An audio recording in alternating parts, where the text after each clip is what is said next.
Good afternoon, everyone, and welcome. My name's Pepe Martinez, and I'm a London Blue Badge tourist guide, and it's nice to see you all again.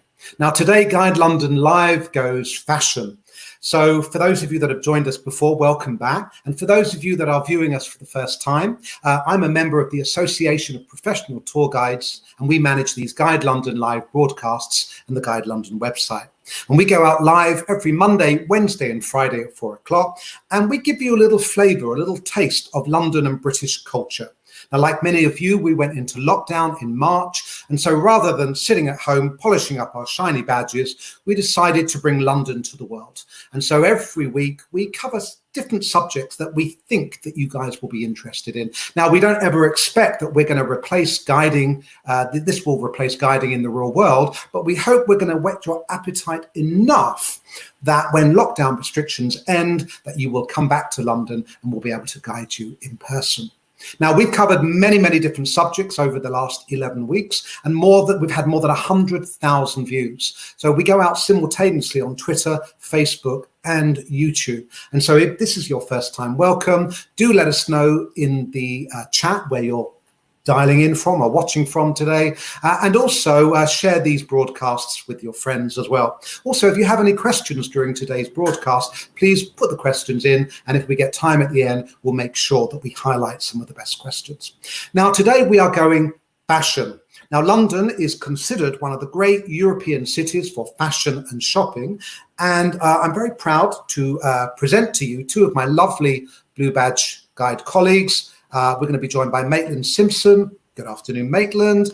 And we're going to be joined by Marguerite Ryder-Large. Good afternoon, Marguerite. Hello. So, Maitland, what are you going to be showing us today? Today, I'm going to take us on a bit of window shopping. We're going to start up at Oxford Street and we're going to make our way down to New Bond Street, touching on a bit of high-end fashion and also high street fashion. Fantastic. Now, for those of you that don't know, London, if you are not from Europe, you're joining us maybe from North America or the Middle East or the Far East, you can actually claim back the tax when you come shopping in London. And so over the last few years, London has developed into this really incredible shopping and fashion destination. And what are you going to be showing us today, Marguerite? Okay, we're going to be doing a walk from Bond Street, and then leaving the area of Mayfair, going into Soho, and ending up at Topshop back in Oxford Street. Fantastic. And I believe as well you're going to be taking us down Carnaby Street. And now some of you might know that Carnaby Street in the 1960s was being looked at all over the world. It was really the center of things. And there was even, I think, a front cover of Life magazine in April 1965. So I'm really excited to find out what you have to say about Carnaby Street. So we'll say goodbye temporarily to Marguerite. Thank you, Marguerite. And Maitland, without further ado.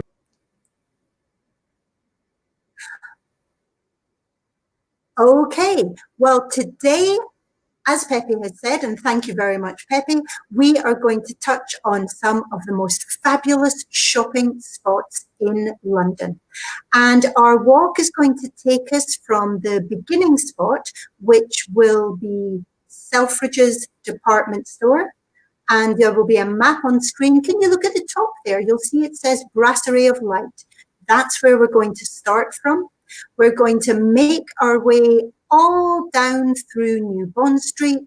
We're going to cross over to the Burlington Arcade, and we're going to finish up, as Marguerite was saying, beside Topshop, which, if you look on the map, can you see the London Palladium there with the red dot, one of London's leading theatres? We're going to finish just by there. And if we were physically going to walk that without any window shopping, why would you want to do it without any window shopping? The walk would take us about half an hour.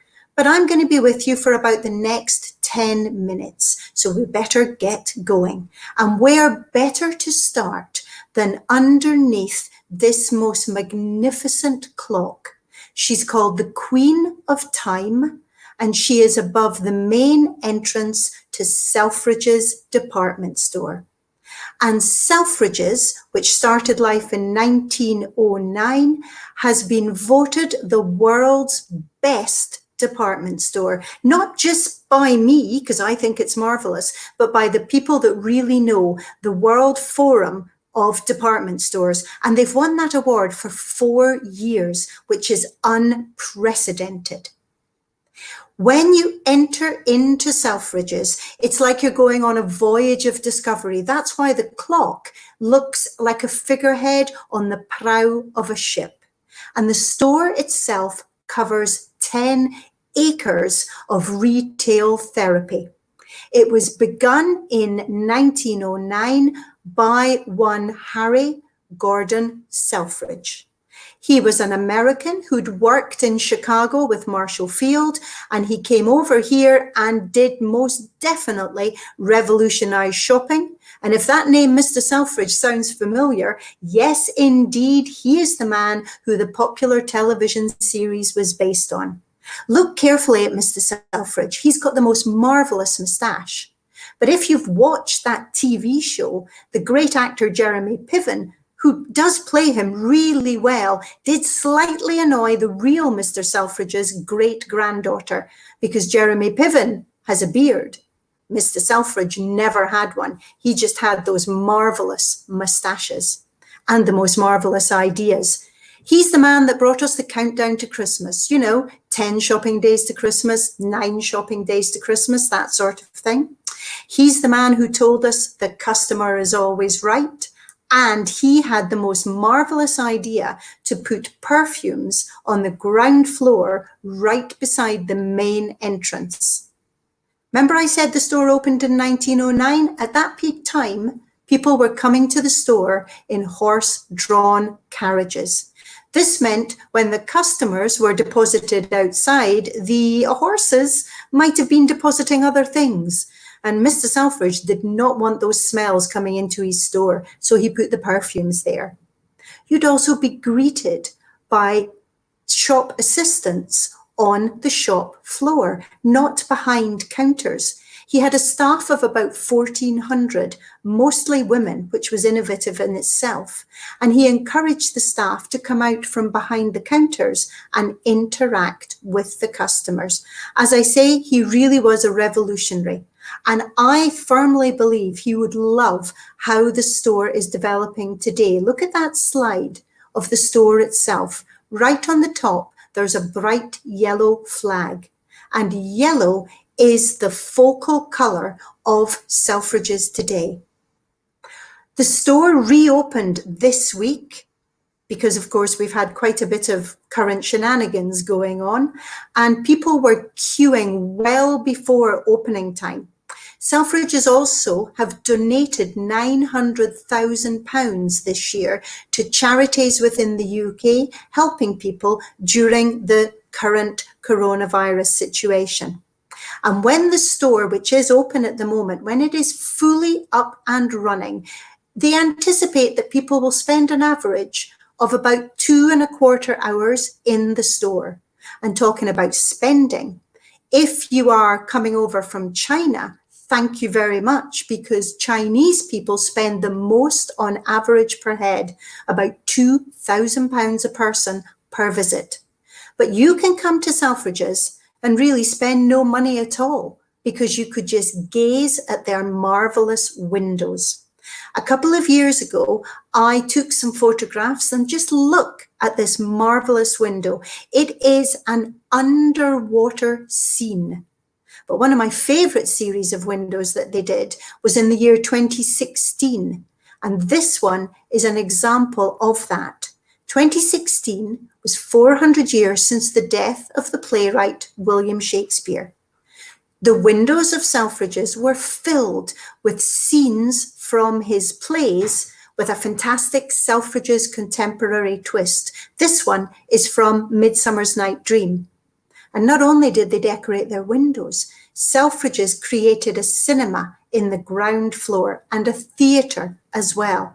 And talking about theatre, look at this magnificent chap.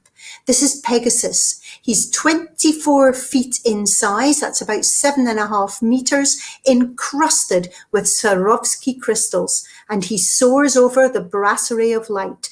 the most magnificent cafe and brasserie that there is. Their eggs Benedict are to die for, and they do make a rather mean Negroni. But if you are going shopping in Selfridges, you are going to be in excellent company. They've got 14,500 handbags on display. They have got one of the world's largest shoe departments, and they stock 10,000 different designers. Now, occasionally, the Duchess of Cambridge visits Selfridges' store and goes through some of those designers. But Selfridges also makes sure that they deliver to the Duchess, and she has Selfridges come to her. But enough of this. We've got more shops to cover. So it's time that we walked out from Selfridges. And if you just look across the road on Oxford Street, you'll see this store, Primark. Now, this is really a destination for high street fashion. Every 6 weeks, the stock is turned over. It reflects catwalk trends. It reflects what everybody is wanting to buy in the moment. Everything is reasonably priced. And they were one of the first stores in London to package everything up when you've purchased it in paper bags, way before the legislation decreed that you needed to do that. So if you want to stack them high and sell them cheap and be on trend and still have money left for a Negroni in the Brasserie of Light, then Primark is your destination. And we're going to move on. We're going to have a walk that will take us past this building, which is the old American Embassy in Grosvenor Square. It's currently being redeveloped into a 5 or quite possibly a 6-star hotel as part of the Rosewood Group of Hotels and Resorts. And as we walk past the American Embassy, or Old American Embassy, we'll continue on down to Berkeley Square and Bruton Street. And on the corner of Berkeley Square, can you see, there is a tremendous car showroom. There's a sign there that says Bentley, but that's not all they sell. They also sell Bugatti Chiron. And if you have a spare £2.36 million, of course we all have that, then one of these could be yours. But that car showroom has a previous life. In 1926, the woman that went on to become our present Queen, Elizabeth II, was born in what in 1926 was the family home for her mother's parents. And you can see that there's a plaque on the side of the building that tells you that. And Princess Elizabeth would have been delighted when the building opposite where she was born was open, because that was home to one of her favourite designers. Can you see on this rather gorgeous townhouse, there's a huge sign that says Hartnell. Then just below the letter A, there's a little circular blue plaque. And that gives the full name of Sir Norman Hartnell, one of Her Majesty's favourite designers. Not only was he the first fashion designer to be knighted, he also was the first British designer to show on a Paris catwalk. And he really made his name when he was asked to design the wedding dress for the then Princess Elizabeth when in 1947 she married Prince Philip. At the time, Norman Hartnell said this was the most beautiful dress he had ever created. And Her Majesty obviously agreed, because 6 years later, he was invited to design the dress that you can see now, which was her coronation gown. That was strewn with the most beautiful embroidery, thistles for Scotland, roses for England, shamrocks for Ireland, and leeks for Wales. And this really sealed Norman Hartnell as a favourite designer for Her Majesty right through until his death in 1979. Now, after Hartnell died, Another magnificent designer moved in to his premises, but not someone that designs clothes, but someone that designs jewelry.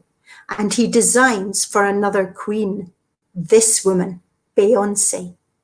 The designer I'm talking about is called Glenn Spiro, and under the brand name of G, he designs the most beautiful, bespoke pieces of jewelry. Just look at this ring. It's called the papillon. That's French for butterfly. And it's made out of diamonds on the edge of the butterfly wings. And the wings themselves are filled with emeralds and savorites. Savorites are a green type of garnet. And look closely at the little finger there. Can you see that there's a little piece of silver? That's a mechanism. When the wearer bends their finger, the wings on the butterfly move up and down. It is heart-stoppingly beautiful. Beyonce was given it by her husband, Jay-Z, and now it's actually in the Victoria and Albert Museum. And when you're able to visit there again, pop into the Bollinger Jewellery Gallery to see it. But time's marching on, and so are we. We're going to head now to the end of Bruton Street to a series of shops on New Bond Street. This is where you'll find the likes of Chanel, Dolce & Gabbana, Jimmy Choo, Hermes. Oh, by the way, random fact number 602, Hermes, who of course creates scarves, if their scarves don't meet the quality standards that they have, they're shredded and they are used to stuff the driver's seats of high-end cars. But that's by the by. What I want to tell you about is another heritage English brand that you will find on New Bond Street, and that is Burberry. Now, if you look here on the screen, you will see adverts for Burberry going back to the time of the First World War. Burberry was begun in 1859 by a man called Thomas Burberry, but they really hit the headlines, if you like, when they invented a fabric called gabardine that was weatherproof. And explorers such as Ernest Shackleton, who went to the Antarctic, wore gabardine. And these are now still used today in the creation of the heritage coat.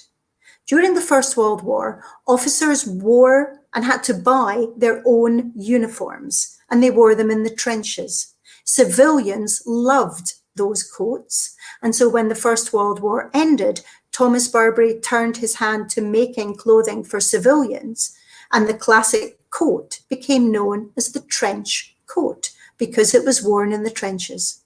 Today, there are 80 pieces that make up a trench coat, and they go through 100 different processes. And there is still a nod to that First World War heritage, because on the back of the belt of every heritage trench, you will find something called a D ring, because it's shaped like the letter D.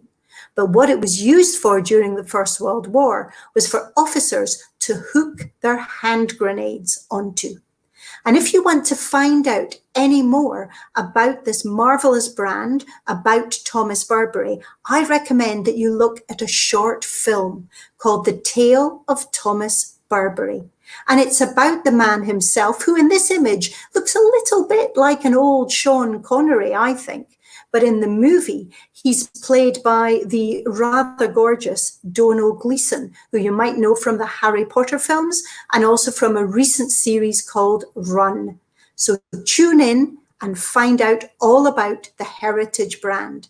And talking of all things glamorous, I'm going to pass this over now to my lovely friend Marguerite, who is going to pick up our walk and take us on to the Burlington Arcade. Thank you very much. Okay, hi everybody. Thanks, Maitland. I'm Marguerite, your guide for the next section, Blue Badge Guide, and we're going to walk just 5 minutes, and we're going to arrive in front of the Burlington Arcade. Now, this is the most famous shopping gallery in London. It was opened in 1819, on the site of Lord Burlington's garden. And the idea was to stop people throwing rubbish over the wall, and also so the Lord's wife could shop amongst other genteel people. You see, in the early 19th century, it was not the done thing to go shopping alone in the streets, not for women anyway. And that's what ladies of questionable virtue did. And ladies, they would wait in their carriages and the merchant would bring a selection of goods out to them. Now, the location of Burlington Arcade is superb, because on the other side there's Piccadilly. Piccadilly was the main shopping street in the 18th century. And all around there were the homes of the wealthy aristocracy. Now, the arcade can be seen as an early shopping mall. Today, there are 40 shops, but originally there were 72 shops, and they sell mainly jewelry and fancy goods. And probably the biggest shop you can see is Manolo Blahnik shoes. As an English, quite eccentric sort of luxury brand.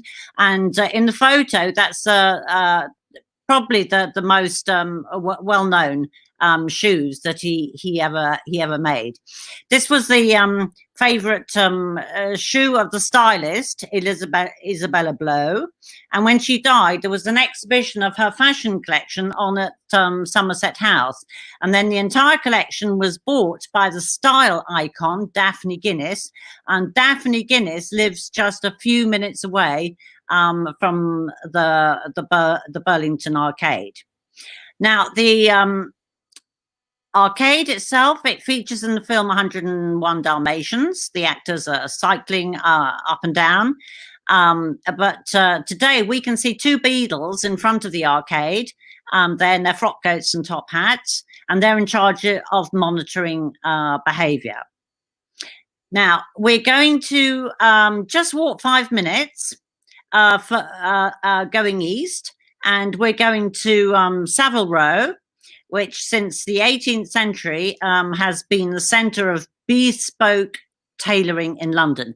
Bespoke actually means discussed in advance or made to order. And in the picture, you can see the oldest tailor in the world, Ede and Ravenscroft. And they're well known for making ceremonial costumes. You may have seen them in films, for example. And on the side of the shop, we can see 3 coats of arms. These are known as royal warrants. So at the top is for the Queen, the middle is Prince Philip, and at the bottom Prince Charles. So it supplies uniforms to 3 members of the royal family. And that warrant stays on the facade for 10 years, and after that it can be renewed. Now, the idea in 1747 was the social structure of London rested on the shoulders of tailors and fashion workers. You were what you wore there.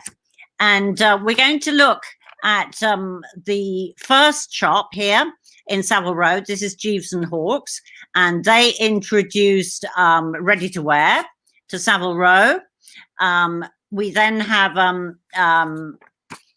just number 3, just a minute away, and this is the facade of the what was the Apple Building, and this was the office of the Beatles. And there's a plaque on the outside, and it tells us that in 1969, the last ever performance of the Beatles was on the roof of this building. Now, if you've ever seen a photograph, I haven't got a photo, but it's a photograph of the Beatles wearing suits with velvet collars. These were actually made in Savile Row. And then we're just going to move up the road, and we're going to see the facade of Hardy Amos. There, he was another of the Queen's dressmakers. He made the most fabulous pink outfit for the Queen's Silver Jubilee. That was 1977. And he also made the suits for the England football team who won the World Cup in 1966. Now, just further up, we've got Henry Poole. He made the first ever dinner jacket for the young Edward VII in 1860. And there are people like Nelson, Wellington, Duke of Wellington, Charles Dickens, de Gaulle, Churchill, they all bought their suits here. And if you look down to the basement of many of these shops, you can see the tailors working on the suit. The average suit will cost you about £3,000, and it takes 9 people to make it. We're just stopping outside William Hunt here, my favourite tailor. He supplies 2 television presenters, Lawrence Llewellyn Bowen and Jonathan Ross. And he also has made suits for women. So if you look in the next photo, you'll see a black and red suit that was made for Victoria Beckham, and it's got pointed cuffs on the sleeves, and this is like one of the trademark features of this designer. And then just a little bit next door, we've got Oswald Boateng. Now, he supplies Mick Jagger, Robbie Williams, and Anthony Hopkins. And just over the road, we come to Richard James. And this is where Brian Ferry, David Beckham, and Tom Cruise get their suits. Now, we're going to leave Savile Row. We're going to walk 10 or 15 minutes. And we're going to leave the area of Mayfair. And we're going to come into Soho and head for Carnaby Street. So we stop here, and just on the corner of the road, you've got this fabulous mosaic mural, which tells us all about the industries and entertainment in Soho. And just in the middle on the left-hand side, we can see tailoring there that went on. And at the top right, we can see the Palladium that we're going to pass very soon. Soho is the entertainment and media area of London. And Carnaby Street in the 1960s was the hippest place in London to get your gear. John Stephen opened his first boutique here in 1957, and then in 1966, Lady Jane was the first boutique opened for women. The word boutique actually comes from France. It means a little shop within a shop. And by 1967, there were 2,000 boutiques in London there. Carnaby Street was where the mods, that was a youth group, and the hippies shopped. And at number 52, there's a plaque for the group, the Small Faces. This was the most famous mod group. And Carnaby Street is referenced in the 1966 song by the Kinks, Dedicated Follower of Fashion. And there's also a song by the group The Jam called Carnaby Street. Now, Mary Quant, who made the first miniskirt, she had a boutique in Carnaby Street. And this is a photo from the 1960s, but nowadays the street is pedestrianised and mostly very popular with the tourists there. So we're going to leave Carnaby Street. We're going to turn left, and we're going to arrive at the shop called Liberties. Now, this was opened in 1875. A department store. It quickly became the most fashionable place to shop in the whole of London. It was very popular with the pre-Raphaelite group of artists like William Morris and Rossetti. And the shop did a lot to promote the Art Nouveau style. And as it was a department store, it was seen as a safe environment for women to shop without chaperones. Now, very popular in Liberty are the fabulous Liberty print fabrics and scarves, and they're top sellers today. And the store initially specialized in Oriental goods, which were very popular. Such stores in the 19th century were seen as modern museums. Now, you can see it's got a black and white front of the building. As the shop expanded, they put on this timber facade there, and it was taken wood was taken from a sailing ship. Now, in the last few years, we've had 2 TV programs about life at Liberties. So we're going to leave Liberty's, just a 5-minute walk past the Palladium Theatre. And I mention this because we have, this is the theatre area. And in the Palladium is very famous Judy Garland, Liza Minnelli, Frank Sinatra, Madonna have all performed here, and as well as many musicals. The first musical was created about 1900. And these musicals or plays, they were written about shops, they were sponsored by shops, and portraits of the actresses appeared in shop windows. They dressed as their characters in the musicals or in the latest fashions, and their status in society rose enormously. So we're just heading further up Argyle Street, and we reach Oxford Street there. And this is a very popular destination. It's Topshop, 5 floors of fabulous fashion. So you've got the top 2 floors are for men, top man, and then 3 floors down below for women. It's consistently voted the best trendy fashion shop in London. You can get trousers for as little as £12. Now, Kate Moss, the model, she designs for Topshop. So hers clothes are always very popular, and they often make copies of high-end labels. Now, that's the end of our tour. So I leave you in Oxford Street. That was voted by 100,000 experts around the world as the best shopping street in the world.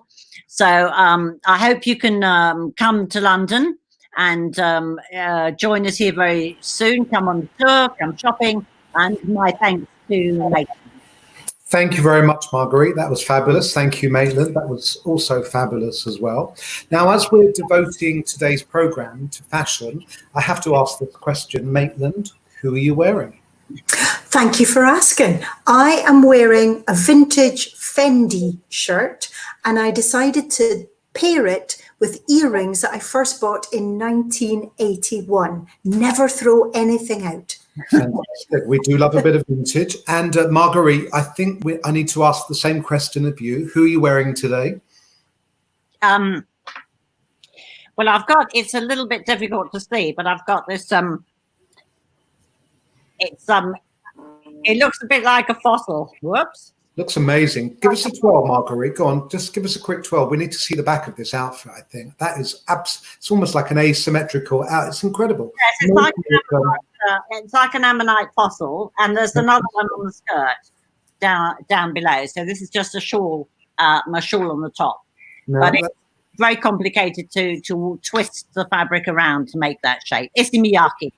Yes, of course. I mean, true fashion is not always the most comfortable to wear, but it does look fabulous. And who doesn't enjoy getting dressed? Even I dressed up today. I'm wearing a vintage Hermes scarf from 35 years ago. And I'm actually wearing a Hardy Amos knitted cardigan I absolutely love. So Hardy Amos, I think, did menswear off the rack very, very briefly about 5 or 6 years ago. And I managed to get it in the sale. Now, we've had quite a few comments. Steve Fallon says, Maitland, you must have been buying earrings at the age of 3. That's very I love him. Thank you. So, Marguerite, we've been asked to see your shoes. So she is the Imelda Marcos of London. Penny says, do you have anything particular today that you wanted to show us? No, my favourite shoe shop is actually Zara. Oh, interesting. Okay. I like a bit of high street. They're very cheap and very stylish and very comfortable. So it's a sort of a net with little polka dot spots on. So you can really buy nice shoes for £20 from Zara. Highly recommended. And Marguerite, what would your favourite shop be to go shopping in London? What gets you the most excited? Oh, it's Miyake. I collect fashion, so I've got about 130 outfits of Miyake. Quite a lot. And Maitland, let me ask you the same question. If you were going to go shopping, where would you head to, do you think? I think I would head to a shop on Brick Lane that's called Pope. It's British made, and she stocks her own designs, but also has a bit of vintage in there as well, so you can mix and match. Fantastic. Fantastic. So hopefully, ladies and gentlemen, we've whetted your appetite today. Sadly, it was Ladies' Day at Royal Ascot yesterday. So normally we'd be seeing lots of hats in the press today, but a lot of people, I believe, are dressing up, just like Marguerite and Maitland. It is fun to dress up. And don't forget, we've whetted your appetite for the main course. We do hope that at some point, you'll be coming to London and we can show you London in the real world. Now, you may have been watching our programs over the last couple of weeks, and you may know that we have been launching some virtual tour experiences. And so I'm just going to finish off by just showing you our website. So this is the Guide London website you can see on the screen now. And you'll notice at the very top of the screen, you can click on London Virtual Tour. And then it goes to our virtual tour page where there are lots of different ideas and suggestions for the type of virtual tour that we could offer you. Now, we don't ever expect a virtual tour will replace the real thing. But in the current climate where travel restrictions make it difficult to come to London, we hope that this will just keep you connected to London and keep whetting your appetite. At the very bottom of the screen, you can see a form to fill in. You can put some special requirements in. You can make sure that the virtual tour box is ticked, and then that will go to 3 of our guides, and they should reply to you within a couple of hours. Now, if you want to book Marguerite or Maitland direct, you'll also find them on the Guide London website. This is Maitland Simpson. It's a great name, Maitland. Is Maitland a Scottish name, Maitland? It's a Scottish surname, Pepe, that I got as a first name. That's really interesting. And also, Marguerite, let me just flash up your details as well. So if you wanted to book either Marguerite or Maitland direct. So don't forget, there's 600 of us, and we guide in more than 30 different languages. Now, hopefully that's whetted your appetite for a little bit of fashion. What have we got coming up over the next week? Well, on Monday, we're going to be doing the National Gallery, one of the world's great art galleries. And some of those paintings are packed full of fashion of different periods. So I look forward to that. And then on Wednesday and Friday of next week, we're going to be giving you a tantalizing smorgasbord, a little glimpse of 3 different virtual tours on both Wednesday and Friday. So I'll be looking forward to that program as well. So I'd like to thank you for watching the broadcast today. Don't forget to share us with your friends. And thank you to Marguerite. Thank you to Maitland. Enjoy the rest of your day, ladies and gentlemen. Stay well, and we'll see you on Monday at 4 o'clock for more of the same. Thank you very much. Thank you very much. Bye. Bye-bye.